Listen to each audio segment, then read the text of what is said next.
qui attendait un enfant. Non, il n'y a personne. Est-ce de la place? Non. Non, il n'y a plus de place.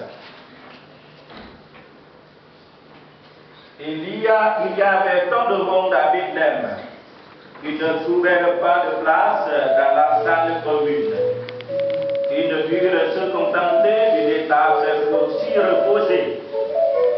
Pendant qu'ils étaient là, Marie mit au monde son fils premier-né.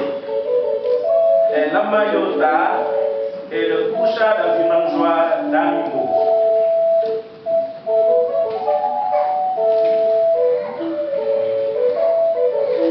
Ainsi, en cette nuit, s'accomplit ce qu'avait annoncé 600 ans avant la naissance de Jésus, le prophète Michée. Et toi, Bethléem Ephrata, le plus petit des clans de Juda, c'est chez toi que naîtra celui qui doit gouverner Israël.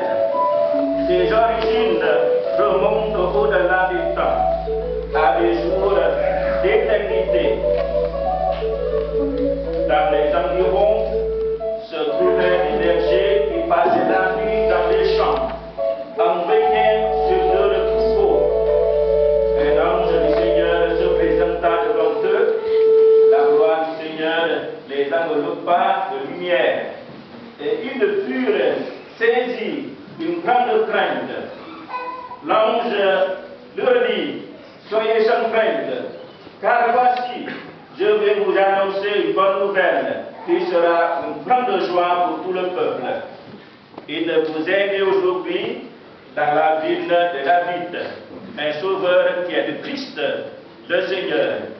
Et voilà le signe qui vous est donné: vous trouverez un nouveau-né emmailloté et couché dans une mangeoire. Soudain, il y eut avec l'ange l'armée céleste qui chantait les louanges de Dieu et qui disait: gloire à Dieu au plus haut des cieux, et paix sur la terre aux hommes qui l'aiment.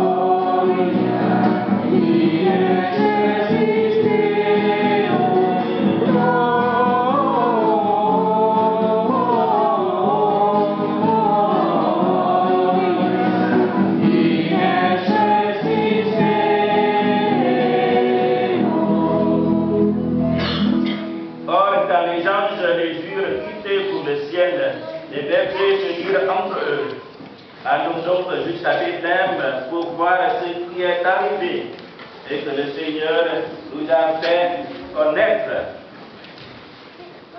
Ils y allèrent en hâte et ils trouvèrent Marie et Joseph avec le nouveau-né couché dans la mangeoire.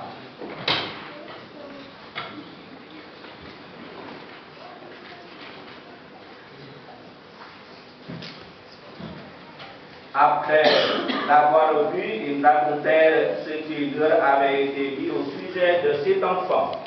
Et tout le monde s'étonnait de ce que racontaient les bergers.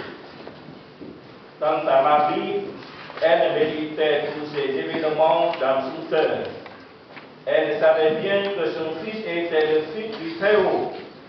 Tant de prodiges et de merveilles faisaient en elle un grand silence d'adoration et de prière. Les bergers repartirent. Ils le glorifiaient et louaient Dieu pour tout ce qu'ils avaient entendu et vu, selon ce qui leur avait été annoncé. Acclamons la parole de Dieu en chantant.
Je parle comme cela. Est-ce que les personnes au fond m'entendent?